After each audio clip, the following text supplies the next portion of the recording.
12강입니다. 자, 오늘은 물건을 포장할 때 박스로 보통 포장을 하잖아요. 근데 이제 수출입을 할 때는 그 박스에 포함되어 있는 화인이 어떤 식으로 구성이 되어 있는지 먼저 수업을 해보려고 합니다. PPT 화면을 보면서 설명 들어보도록 하세요. 먼저 화인은 영어로 뭐라고 써져 있나요? 쉬핑 마크죠. 우리가 배를 ship이라고 하고 배를 타는 것을 shipping, 즉 배에 선적하는 물건에 찍힌 마크를 shipping 마크, 화인이라고 합니다. 화물의 포장 외부면에 특정 기호나 포장 번호, 그리고 목적항을 표시하여 포장 상호 간에 무엇인지 식별할 수 있도록 하는 것을 화인이라고 합니다. 이러한 화인이 필수적으로 들어가야 할 내용은 세 가지가 있는데요. 주화인, 그리고 목적항, 그리고 화물 번호를 필수적으로 기재해야 합니다. 자, 그렇다면 이러한 화인의 내용은 무엇이 있는지 간단하게 쌤이 적어봤어요. 앞에서 말했던 필수 기재 사항인 주화인과 부화인, 그리고 목적항 표시, 중량 표시, 화물 번호, 원산지를 표시해야 하고요. 품질도 표시해야 하고 주의 표시도 해야 합니다. 자, 그러면 이것을 조금 더 자세하게 설명을 해보자면 주화인은 메인 마크라고 해서 다른 화물과 식별이 가능하도록 사용하는 일정한 기호인데요. 박스 위에 다이아몬드형이나 사각형 또는 삼각형으로 표시하며 기호 안에 수화인의 회사명을 약어로 기재하는 것을 주화인이라고 합니다. 그 다음 부화인이란 주화인의 보조적인 역할로 다른 화물과 식별이 용이하도록 표시하는 것을 부화인인 카운터 마크라고 합니다. 세 번째로 목적항 표시인데요. 데스티네이션 마크라고 해서 화물의 선적 또는 양화 작업을 용이하게 하기 위해 목적항이나 목적지를 표시해야 합니다. 그것을 데스티네이션 마크라고 하고요. 중량을 표시해야 하는데요. 화물의 순중량, 그리고 총중량, 그리고 용적을 표시해야 합니다. 그 다음 화물 번호인데요. 케이스 넘버이라고 써져 있고요. 포장별로 부여한 일련 번호로서 내용물 확인을 용이하게 하기 위해서 화물 번호가 몇 번인지 써야 합니다. 그 다음 원산지인데요. 원산지는 그 당해 화물의 원산지, 국가를 표시해야 합니다. 영어로는 country of origin이라고 써져 있습니다. 그 다음은 품질 표시인데요. 퀄리티 마크라고 하는 이 품질 표시는 화물의 내용물의 품질이나 등급을 표시합니다. 마지막으로 주의 표시입니다. 케어 마크라고 하는데요. 운송 또는 보관 시 취급사항 주의사항을 표시합니다. 보통은 포장의 측면에 표시되므로 사이드 마크라고도 하고요. 주의 표시라고 해서 케어 마크라고도 합니다. 자, 그럼 이러한 화인의 내용들을 그림을 통해서 알아보도록 하겠습니다. 조금 전에 화인이 무엇인지 살펴봤습니다. 자, 그럼 이런 화인을 실제 예시를 보면서 어떤 것이 주화인이고 부화인이고 품질 표시고 목적항이고 그리고 화물 번호인지 지금 이 그림을 통해서 봐보려고 합니다. 화물들이 모두 다 이 그림과 똑같이 생기진 않았어요. 우리도 택배를 똑같은 곳에서 시켜도 보내는 이하고 받는 사람 붙어 있는 식별 스티커가 다 다른 위치에 붙어져 있듯이 해외로 보내는 이 화물 또한 모두 같은 위치에 있다고 할 수는 없고요. 보통 이러한 예시로 통용되고 있습니다. 여기서 보면 가운데 다이아몬드 모양이 보이시죠? 저게 처음에 선생님이 말했던 주화인입니다. 메인 마크입니다. 가장 중심이 되고요. 다른 화물과 알아볼 수 있게 식별이 가능하도록 하는 일정한 기호가 표시되어 있어요. 이 박스 같은 경우는 다이아몬드형이고요. 어떤 박스는 사각형일 수 있고 삼각형일 수도 있습니다. 주하인은 저 가운데 있는 다이아몬드형 모양이고요. 그 다음 주하인을 보조하는 부하인이 있죠. 부하인 카운트 마크가 Y라고 써져 있고요. 그 다음에는 여기는 목적항이 아닌 목적지가 표시되어 있습니다. 한번 찾아볼까요? 이 화물의 목적지는 어디인가요? 뉴욕이라고 써져 있죠? 포트마크인 뉴욕이 목적지입니다. 선생님이 처음에 말했던 거에 경유지는 없었는데요. 이 박스는 조금 다르게 경유지가 나와 있어요. 경유지라 함은 뉴욕까지 가기 전에 어떠한 도시나 국가를 경유하는지, 여기는 어떤 곳을 경유한다고 나와 있나요? 시애틀이죠. 네, 비아 시애틀, 시애틀을 경유하여 목적지인 뉴욕까지 가는 화물입니다. 그 다음은 화물 번호인데요. 화물 번호 케이스 넘버가 써져 있죠. 숫자로. 그 다음은 중량입니다. 중량, 퀀티티 마크라고 해서 써져 있죠. 그 다음은 원산지입니다. 이 화물이 어떠한 국가에서 만들어졌는지, 이 박스, 이 화물은 어떤 곳이 원산지인가요? 네, Made in Korea라고 돼 있죠? 한국이 원산지인 화물입니다. 그 다음 맨 위쪽에 보시면 주의 표시라고 되어 있는데요. 저 주의가 caution이라고도 하는데 선생님이 말했던 거는 케어 마크나 옆쪽에 써져 있다고 해서 사이드 마크입니다. 이 화물 같은 경우는 측면, 이 위, 아래 다 포함된 이 측면에 써져 있고요. 이것은 이 화물을 어떻게 취급해야 하는지, 어떤 부분을 주의해야 하는지, 예를 들어 화물이 유리라면 깨지기 쉬우니까 던지지 마시오 같은 문구가 써져 있을 수 있고요. 물이 들어가지 않아야 될 화물이면 물을 조심하라고 써져 있겠죠? 그거는 다음 장에서 같이 봐보도록 합시다. 자, 이것도 조금 다른 화물을 가져와 봤어요. 방금 선생님이 말했던 주의 표시의 예시는 이걸 한 다음에 선생님이랑 학습을 해보려고 하는데요.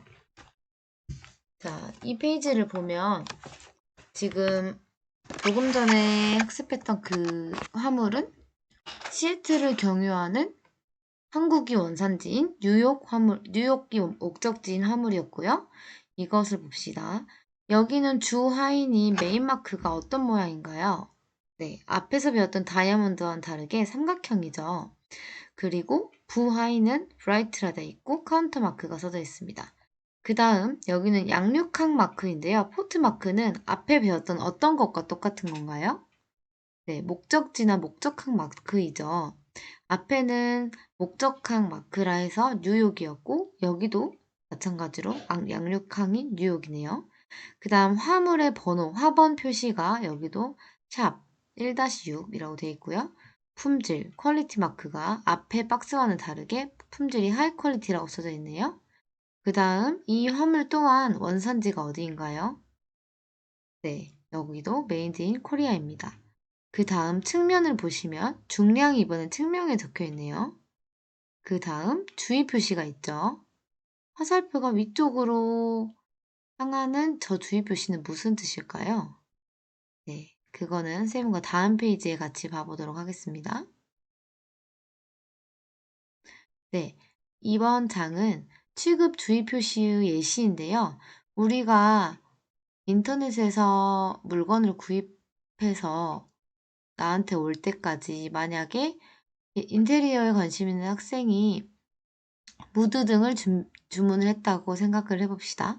근데 그 무드 등이 굉장히 깨지기 쉬운 유리라고 생각했을 때 이게 나한테 과연 안전하게 올 수 있을지 걱정이 되잖아요. 하물며 저희가 국내에서 이렇게 배송을 하는데도 그게 걱정이 되는데 해외는 어떻겠어요? 그래서 화인 표시에 취급 주의 표시가 굉장히 철저하게 적혀져 있습니다. 먼저 1번부터 10번까지를 보면 1번은 깨지기 쉬운 화물에 있어서 충격을 주지 말라는 의미로 유리잔이 금가는 저 표시가 돼 있고요. 두 번째로는 우산이 표시돼 있죠. 물에 젖지 않도록 지시하는 마크입니다.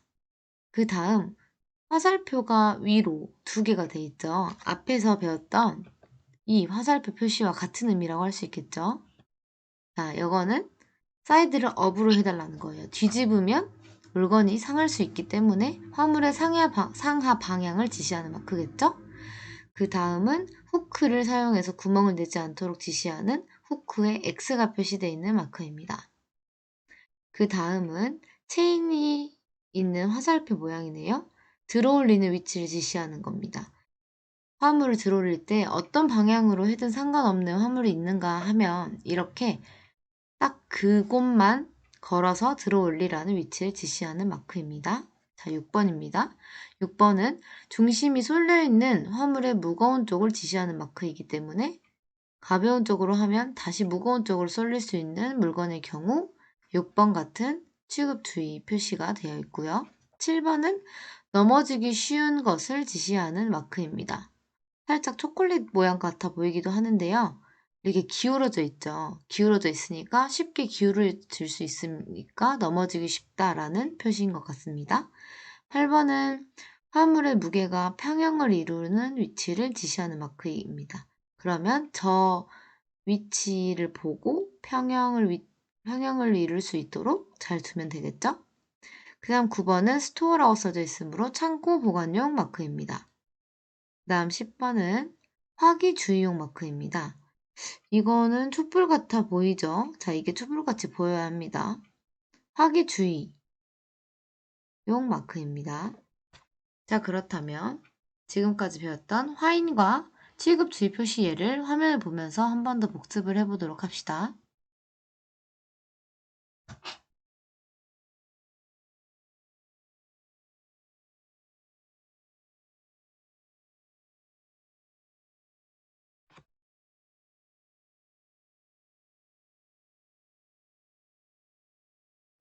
자, 그 다음은 선적 조건입니다.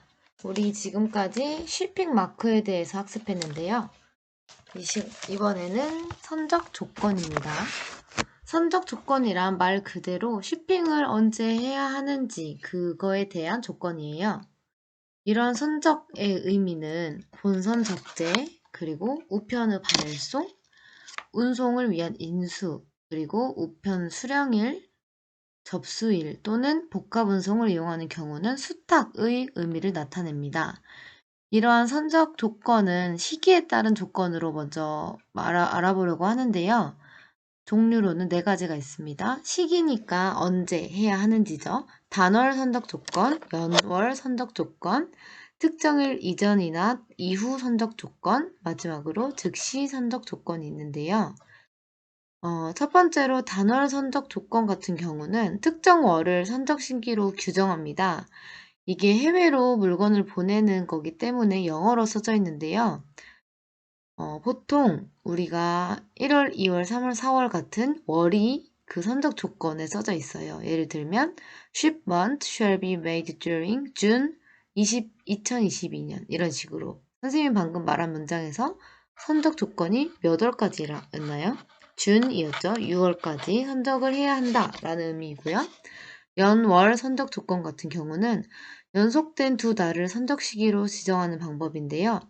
처음에 말했던 during June과 다르게 여기는 during January and February 이런 식으로 2 연속된 달이 써져 있는 조건입니다.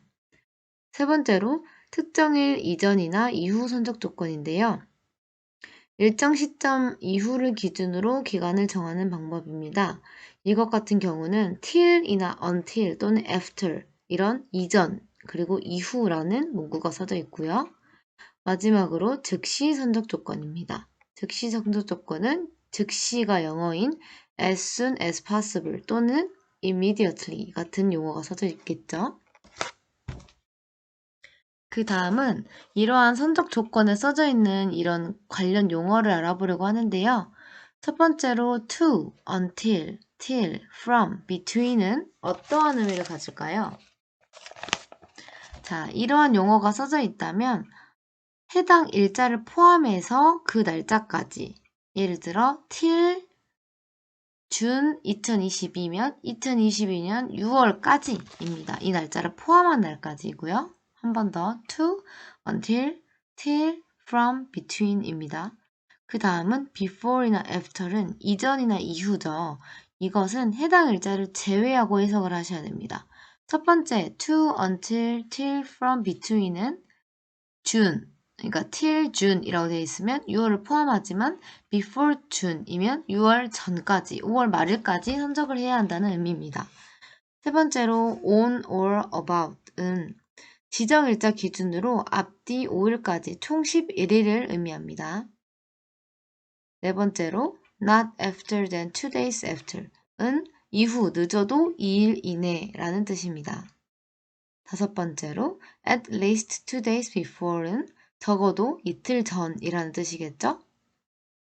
그 다음 within이 두 가지 의미가 있는데요. 기간을 산정할 때의 within은 해당 일자를 제외한 이전 며칠부터 이후 며칠까지의 기간을 의미하는데요.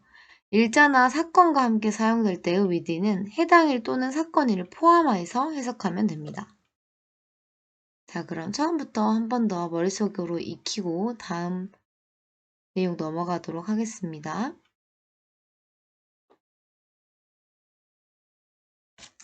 그 다음은 이러한 선적 일자를 해석하는 방법인데요.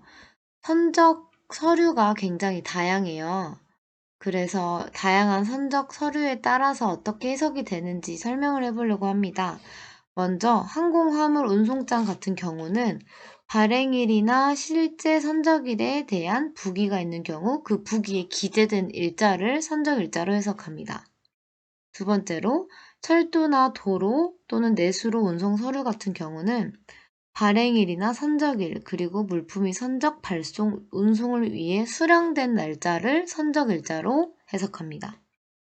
세 번째로 특송 배달 영수증 같은 경우는 집배하거나 수령된 일자를 선적일자로 해석합니다.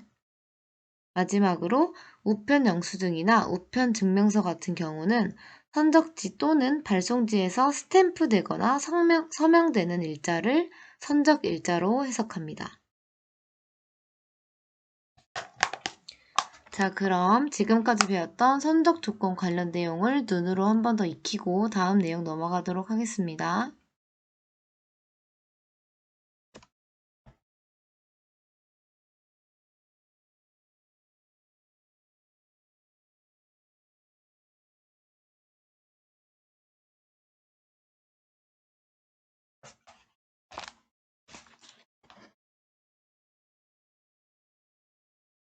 자, 그 다음 오늘 학습할 내용의 마지막 부분입니다.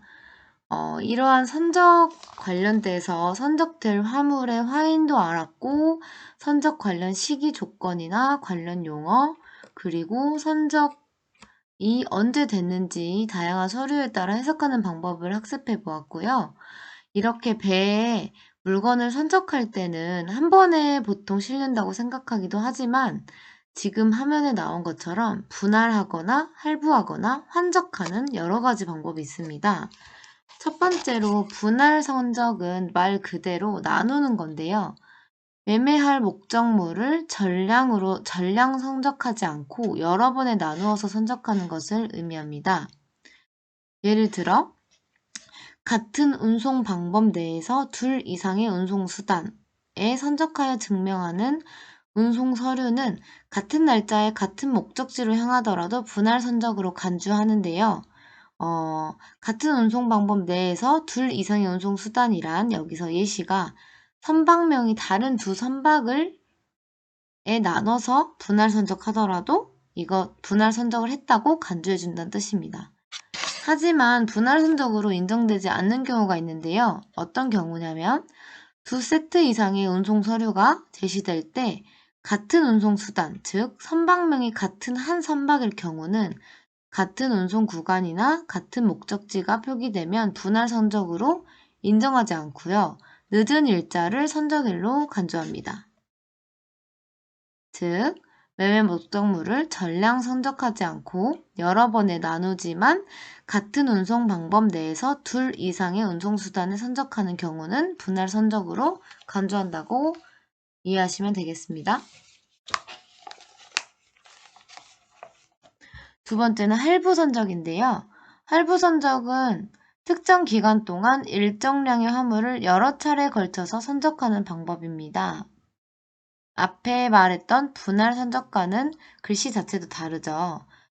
예를 들어 할부 선적은 말 그대로 여러 차례에 나눠서 선적하는 거예요. 하지만 이런 할부 선적의 원칙이 있는데요. 두 가지가 있습니다. 첫 번째로는 신용장상에 할부 스케줄에 따라서 반드시 지정된 기간 내에 지정된 물량만을 선적해야 합니다. 내가 총 용량 중에 오늘은 배가 좀 더 가벼워서 조금 더 실을 수 있다고 해도 그렇게 하면 안 되고요. 그 신용장상에 할부 스케줄이 있어요. 그 스케줄 내에서 지정 기간 내에 지정된 물량을 꼭 선적해야 할부 선적으로 인정받을 수 있습니다. 두 번째로는 이러한 선적 스케줄을 위반했을 때 해당 할부분과 향후 할부분에 대해서 신용장을 사용할 수 없습니다. 보증이 안 된다는 거겠죠. 이렇듯 할부 선적이란 특정 기간 동안 일정량의 화물을 여러 차례에 걸쳐서 선적하는 방법을 뜻해요. 마지막으로 환적이란 선적항에서 하역항까지 운송 도중에 하나 운송선에서 양화되어 다른 운송선으로 재적재되는 것을 환적이라고 하는데요. 사실 환적은 원칙적으로는 금지되어 있어요. 하지만 꼭 이래야 하는 경우가 있겠죠. 환적의 서류 해석 원칙에 대해서 쌤이 몇 가지 말해보려고 하는데요. 첫 번째로는 전 운송이 하나의 동일한 선화증권에 의해 포괄된다면 물품이 환적될 것, 이렇게 영어로 goods will be transshipped라고 써져 있거나 물품이 환적될 수 있다는 것, goods may be transshipped라고 표시가 돼 있으면 환적이 가능하다고 합니다. 그리고 선화증권은 물품이 컨테이너나 트레일러, 레시바지에 선적되었다는 것이 선화증권에 의해 증명되는 경우에는 비록 신용장이 환적을 금지되더라도 수리할 수 있습니다. 그리고 예를 들어 우리가 복합운송을 이용하는 경우에는 환적을 당연히 전제로 하겠죠. 복합운송이기 때문에. 이렇듯 환적은 선적항에서 하역항까지 운송 도중 하나의 운송선에서 다른 운송선으로 재적재되는 것을 환적이라고 합니다. 자, 그럼 지금 화면 보면서 분할 선적, 할부 선적, 환적이 무엇인지 복습해보고 마치도록 하겠습니다.